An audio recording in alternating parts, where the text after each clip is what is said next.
हरीश शर्मा का प्यार भरा नमस्कार। पिछले वीडियो लेक्चर में हमने विभाज्यता के गुण किए थे, जिसमें 2 से लेकर 11 तक की संख्याओं की विभाज्यता को हमने पढ़ा था। इस लेक्चर में हम उसी आधार पर 3.3 एक्सरसाइज को करेंगे कि कौन सी संख्या किससे विभाज्य है। इसके साथ पहला ही सवाल 3.3 में सारणी दे रखी है और इसमें सारणी में ये दे रखा है कि इसमें से 2 से कौन सा विभाज्य है, 3 से, 4 से, 5, 6, 7 नहीं है क्योंकि 7 आपके सिलेबस में था। 2, 3, 4, 5, 6, 8, 9, 10 और 11 और यहाँ पे संख्या लिखी हुई है बच्चों। यहाँ संख्या है और इस संख्या के आधार पे आपने बताना है संख्याएं क्या क्या दे रखी हैं। 128, दूसरी संख्या दे रखी है 990 और संख्या दे रखी है 1586। इस तरह से संख्याएं दे रखी हैं। मैं आपको केवल एक इसमें दे रखा और एक मैं आपको समझाऊंगा, उसके बाद बाकी सभी आप खुद करेंगे क्योंकि सवाल तो खुद करने से आएगा। 66, 86,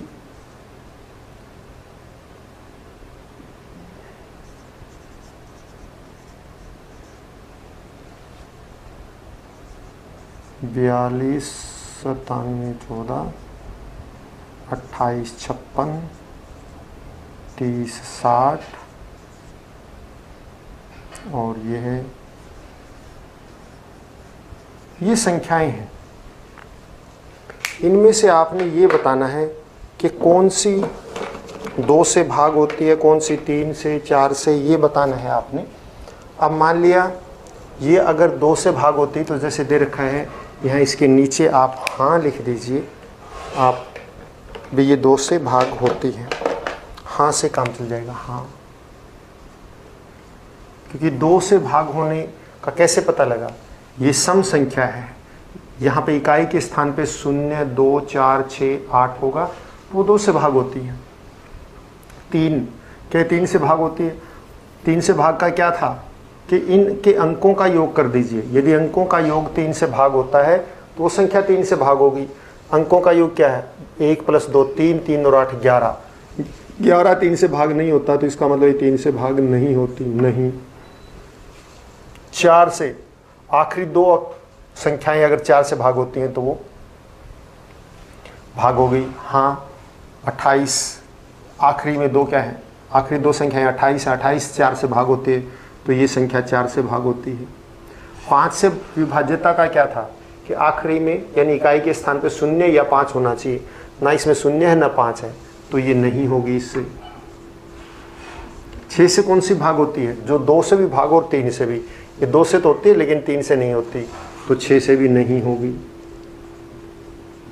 8 की विभाज्यता का क्या है? आखिरी 3 8 से भाग होनी चाहिए, तो क्या ये आखिरी 3 ही इसमें है ही 3, तो इसको आपको भाग करके देखना पड़ेगा। एक बात मैं आपको बता देता हूँ, एक हिंट, हमेशा वो नहीं। अगर कोई संख्या 4 से भाग होती है तो शायद वो 8 से भाग हो सकती है, लेकिन यदि 4 से भाग नहीं होती तो 8 से कभी भी भाग नहीं होगी। अगर कोई संख्या ये आ जाती है 4 से भाग नहीं है तो आप 8 से भी वो भाग नहीं होगी, पक्का है। लेकिन ये 4 से भाग हो रही है, 8 से देखिए होती या नहीं होती, तो आपको करके देखना पड़ेगा। ये 8 से भी भाग होती है। हाँ, 9 से भाग का क्या था? उसका योग जो है 9 से भाग होना चाहिए। अंकों का योग 11, 11 9 से भाग नहीं होता, इसलिए नहीं। और 10 की भाज्यता क्या था? आखिरी में 0 होना चाहिए, इसमें नहीं है तो नहीं। और 11 का क्या था? ये पहला, तीसरा, 5वां स्थान का योग, दूसरा, चौथा, छठा स्थान का योग बराबर होना चाहिए, यानी उनका अंतर 0 होना चाहिए। तो इसमें पहले और तीसरे का तो योग 9 है और दूसरे पे 2 है, नहीं, क्योंकि अंतर शून्य नहीं है। दूसरा देखिए, ये सम संख्या है, ये तो हाँ हो ही गई, 3 से होती है। 9 और तीनों का योग करो, 9 और 9 18 और 0 18, 18 3 से भाग होता है, यस हाँ। 4 से भाग होती है, आखिरी 2 देखो, 4 से 90, 90 4 से भाग नहीं होता। अगर ये नहीं हो गया तो 8 भी नहीं हो गया। ये जरूरी नहीं है कि ये 4 से यदि भाग होती तो 8 से पक्का भाग हो, ये ऐसा नहीं है। लेकिन जो 4 से भाग नहीं होती वो 8 से पक्का भाग नहीं होती। 5 से आखिरी में शून्य है तो हाँ होगी 5 से, क्योंकि 0 और 5 चाहिए। 6 से 2 से भी भाग हो रही, 3 से भी भाग हो रही है, तो इसलिए हाँ 6 से भी भाग हो रही है। 8 से, जब 4 से भागनी है तो 8 से भी भाग नहीं होगी, देखने की जरूरत ही नहीं है। आपको बता दिया, यदि 4 से कोई संख्या भाग नहीं होती है तो वो 8 से भाग नहीं होगी। लेकिन 4 से भाग होती हो तो वो 8 से भाग हो भी सकती है और नहीं भी हो सकती, दोनों बातें हैं। बार बार मैं बता रहा हूं, ध्यान से समझिए कि जो 4 से भाग नहीं होगी वो 8 से भाग नहीं होगी। लेकिन ऐसी संख्याएं हो सकती हैं जो 4 से भाग होती होंगी लेकिन 8 से नहीं होंगी। जैसे 44 है, 4 से तो भाग होता है लेकिन 8 से भाग नहीं होता। लेकिन ऐसी सभी संख्याएं जो 8 से भाग होती हैं 4 से पक्का भाग होती हैं, और जो 4 से भाग नहीं होती वो 8 से भी भाग नहीं होती। 9 के लिए इसके अंकों का योग 9 से भाग होना चाहिए, इसके अंकों का योग 18 है, 9 से भाग होता है इसलिए हाँ। आखिरी में शून्य इसलिए 10 से भी भाग होगा हाँ। 11, पहले और तीसरे स्थान का योग कितना है 9, और दूसरे का भी 9, अंतर शून्य, तो 11 से भी भाग होगी हाँ। तो ये इस तरह से इसका आएगा। आपने इन सभी के लिए इस तरह से लिखना है। दूसरे सवाल में कह रखा है कि 4 से विभाज्यता और 8 से, तो आप खुद करेंगे दूसरा भी, क्योंकि आपने देखना है 4 से कौन सी भाग होती है। आपको पता है आखिरी 2 अगर 4 से भाग होते हैं तो वो संख्या 4 से भाग होगी, नहीं तो नहीं। और आखिरी 3 8 से भाग होते हैं तो वो संख्या 8 से भाग होगी, नहीं तो नहीं। और यदि कोई संख्या 4 से ही भाग ना हो तो 8 से भी वो भाग नहीं होगी। तीसरा सवाल में 6 से विभाज्यता है, तो आप 2 और 3 दोनों से भाग करके देख लेंगे, 6 से विभाज्यता आ जाएगी। बच्चों इसमें सारे ऐसे ही हैं। एक 5वां और 6ठा सवाल मैं कर देता हूँ, इसमें 6 ही सवाल हैं। आपने क्योंकि विभाज्यता का नियम पता होगा तो आप अपने आप करेंगे। जैसे मैंने आपको बता दिया सभी सवाल ऐसे ही रहेंगे, तो इसलिए खुद कीजिए। और अगर कोई नहीं आता है तो आप अपने टीचर से पूछिए, या फिर मैं आपके जो नीचे लिंक शेयर कर रखा है, मैंने आपको फ़ोन नंबर दे रखा है नीचे, आप देखिएगा वीडियो में नीचे, मतलब जहाँ वीडियो चलती है उसके ठीक नीचे जो है एक नंबर दिया हुआ है, उस नंबर पे आप पूछ सकते हैं। 5वां सवाल है, निम्न लिखित रिक्त स्थान में सबसे छोटा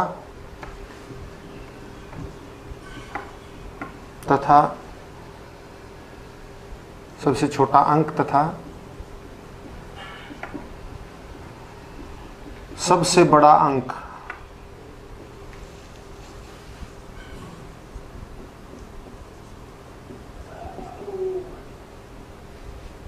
लिखिए, जिससे यह संख्या 3 से विभाज्य हो।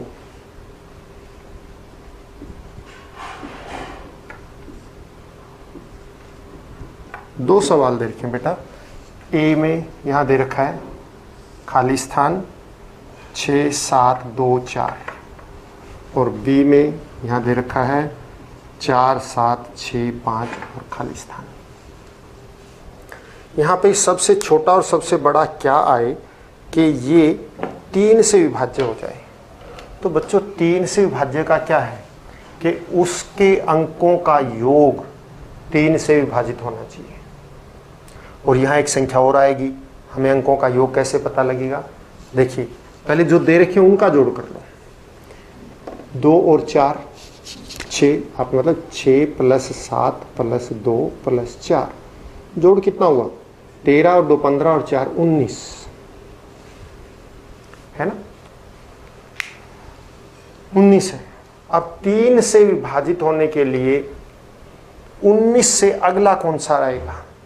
मतलब 3 का पहाड़ा पड़िए जो 19 से ठीक आगे आ जाए बस। 3 एकम 3, 3 दूनी 6, 3 तिया 9, मतलब पहला तो 3 होता है, ये तो 19 है, 6 होगा, 9 होगा, 12 होगा, 15 होगा, 18 होगा, 18 के बाद 21, तो 19 के बाद कौन सा आ रहा है? 21 आ रहा है। तो 21 आने के लिए यहां पे क्या चाहिए? 21 लाने के लिए 2 और चाहिए। तो इसका मतलब अगर हम यहां 2 लिख दें तो ये संख्या क्या हो जाएगी? 3 से विभाजित हो जाएगी। ये तो छोटे से छोटा है क्योंकि हमने छोटे से छोटा ही रखा है। यहां बड़े से बड़े संख्या क्या आ सकती है? अब आप देखिए यहां पे अगर हम बात करें 1 रखने पे, तो अगर यहां 1 रखते तो 20 होता, 20 3 से भाग नहीं होता। 2 रखा तो 21 बन गया, 21 बन गया, 3 से भाग होता है जोड़, क्योंकि अगर हमने इस पे 2 + 2 और कर दिया तो 21 बन गया ना, 21 ये यानी कि 2 से भाग होता है। ये तो छोटे से छोटा अंक। अब बड़े से बड़ा क्या हो सकता है? देखो बच्चों, इसमें अगर हम 19 से ही बड़े से बड़ा क्या जोड़ सकते हैं? 9, एक ही अंक है ना, तो 28 आता है। 28 3 से भाग नहीं होता, तो इसमें अगर बड़े से बड़ा 8 जोड़ दें, क्योंकि संख्या एक ही संख्या आनी है यहाँ पे। एक और हम ये कर देते हैं 6 7 2 4, ये छोटे छोटा हो गया। और बड़े से बड़ा लाना हो तो अब आप क्या कर सकते हैं? यहाँ बड़े से बड़ी संख्या 9 है, अगर इसमें हम इसके अंकों का योग कितना बन रहा है? 19 बन रहा है। और अगर हम इसमें 9 जोड़ें बड़े से बड़ा तो 28 बनता है, और 28 3 से भाग नहीं होता।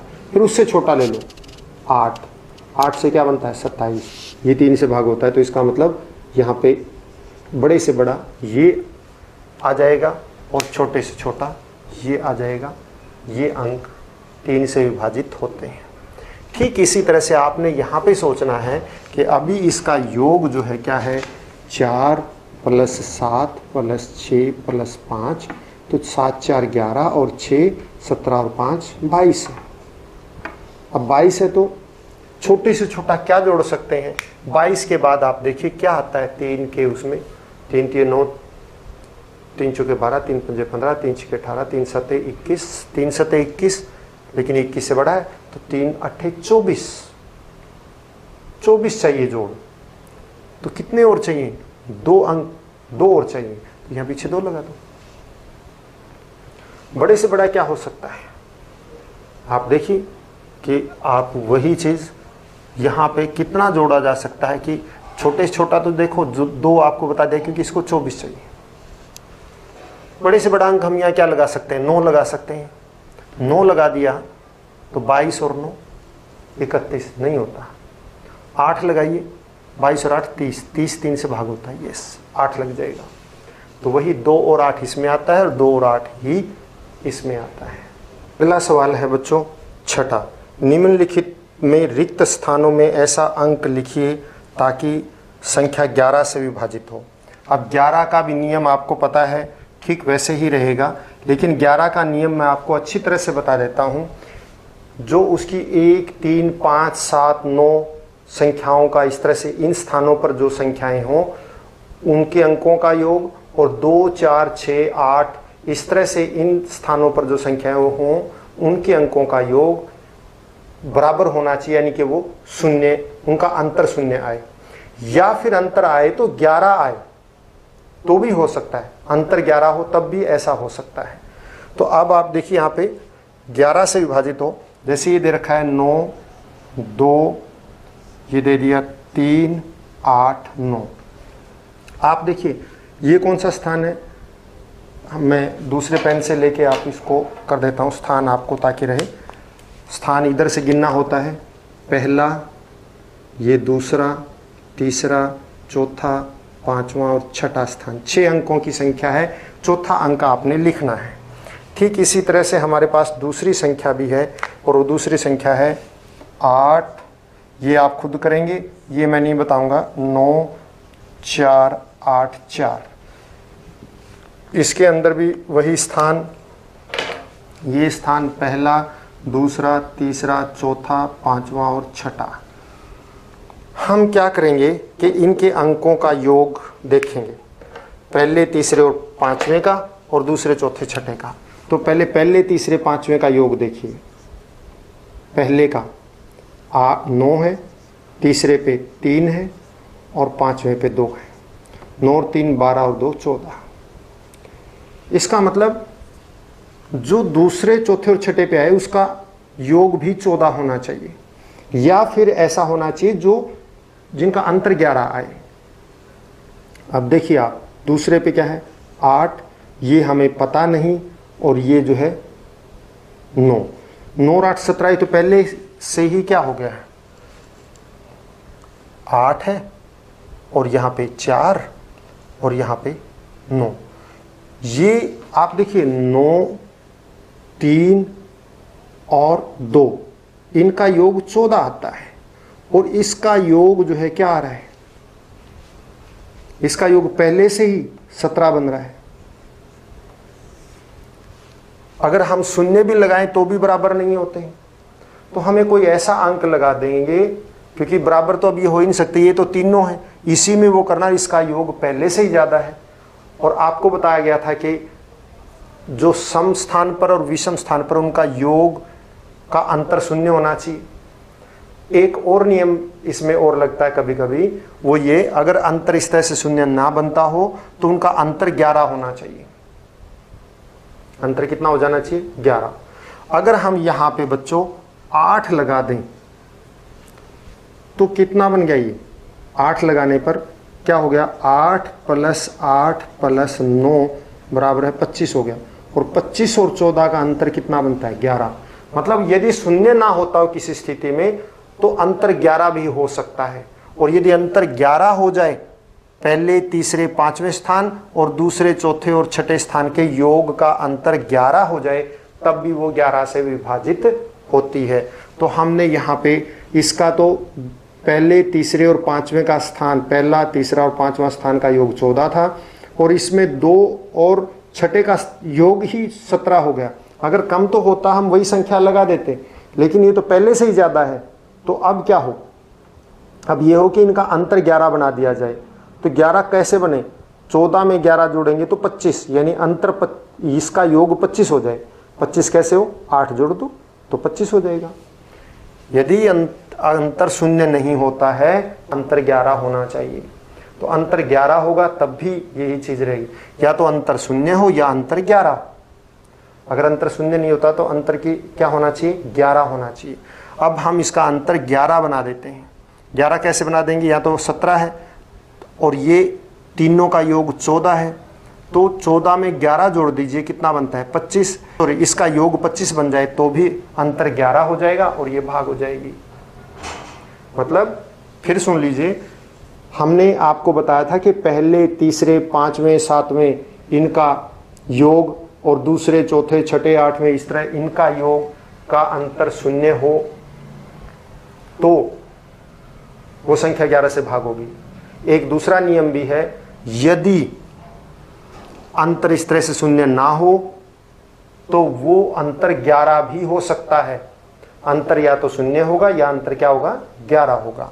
अब आप देखिए, हमने यहाँ पे देखा कि पहले, तीसरे और पांचवें स्थान का योग 14 बना, और यहाँ दूसरे और छठे का योग ही 17 बन गया है। तो एक अंक और आना है, तो ये कैसे हो सकता है, माइनस तो हो नहीं सकता, तो इसलिए यहाँ जुड़ेगा ही। तो दूसरा नियम लगेगा कि इनका पहले, तीसरे और पांचवें का योग 14 और दूसरे, चौथे और छठे का योग जो है इतना हो कि वो इससे 11 ज्यादा हो। तो 11 ज्यादा कैसे बनेगा, 14 में 11 जोड़ेंगे तो कितना आता है 25 आता है, यानी उसका योग 25 होना चाहिए। अब 2 का योग 17 है तो तीसरा क्या आ जाए 8 आ जाए, तो योग 25 बन गया। तो इसलिए यहाँ पे संख्या 8 आएगी। आपने इसको खुद इसी तरह से करके देखना है। तो इसी के साथ बच्चों ये प्रश्नावली समाप्त होती है। घर पर रहें, स्वस्थ रहें, खुश रहें और बड़ों का सम्मान करें।